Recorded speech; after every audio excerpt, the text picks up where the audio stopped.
ළමයි වල දැනන් හිටියද වර්ගමූලයට ධන සහ ඍණ උත්තර දෙකම ගන්න බෑ කියලා. අපිට ගණිතයේදී දෙනවා අර්ථ දැක්වීමක් වර්ගමූලයට. ඒකේ පැහැදිලිව කියනවා වර්ගමූලයට ගන්න පුළුවන් ධන උත්තර විතරයි කියලා. එතකොට කෙනෙක්ට ප්‍රශ්නයක් එනවා අපි වර්ග සමීකරණ ඒ වගේ විසඳද්දී x ධන සහ ඍණ උත්තර දෙකක් එනවනේ වර්ගමූලය ගත්තාම. අන්න ඒකට උත්තරේ මම ඔයාලට සරලව පැහැදිලි කරන්නම්. ඒ වැඩේට මෙන්න මේ වගේ අවස්ථා දෙකක් සලකනවා. එකක් මට ප්‍රකාශනයක් තියෙනවා 25 මූලය ඊට පස්සේ x වර්ග 25. මේක තමයි අර අපි දන්න වර්ග සමීකරණ මේක දෙපැත්තම වර්ගමූලය ගත්තාම මූල 25 එනවා. මුලින්ම මම ලියන්නම් අපේ වර්ගමූලයට අදාළ අර්ථ දැක්වීම මොකද කියලා. වර්ගමූලයට අදාළ අර්ථ දැක්වීමට අනුව x වර්ගයේ වර්ගමූලය කියන එක ලියන්න පුළුවන් මාපාංක x කියන එකට.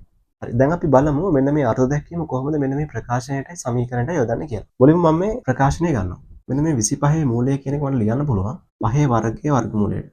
අර්ථ දැක්වීමට අනුව මේක ලියන්න පුළුවන් මාපාංක 5 කියලා. එතකොට මේ මාපාංක 5 කියලා කියන්නේ උත්තරේ ධන 5යි. ඊළඟට මම දෙවෙනි අවස්ථාව සලකනවා. ඒ කියන්නේ සමීකරණයේ තියෙන අවස්ථාව සලකනවා. x වර්ගය සමාන 25.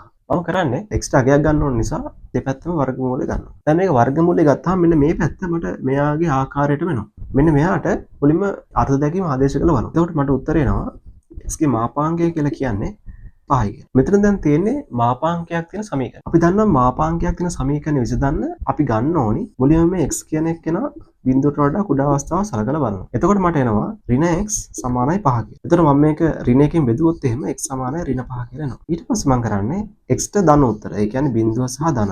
ආදේශ කරාම මට ධන ලකුණත් එක්කම තියාගන්න පුළුවන්. එතකොට මට ඒකෙන් එන උත්තරේ මේක. එතකොට මට අන්තිම උත්තරේ එනවා x සමානයි ධන හෝ ඍණ 5යි කියලා. දැන් ඔයාලට පැහැදිලිද මේ සමීකරණයත් ධන සහ ඍණ කියන උත්තරයක් ආවේ කොහොමද කියලා. එතකොට මේ ධන සහ ඍණ කියන එක එන්නේ වර්ගමූලෙ නෙවෙයි. ඒක එන්නේ මේ x නිසා. හොඳට මතක තියාගන්න ප්‍රකාශයක් තියෙනවා නම් එයාගේ වර්ගමූලය අනිවාර්යයෙන්ම ධන උත්තරයක් එන්න ඕන කියලා. සමීකරණයක් තියෙනවා නම් තමයි අපිට ওই ධන සහ ඍණ දාන්න පුළුවන්.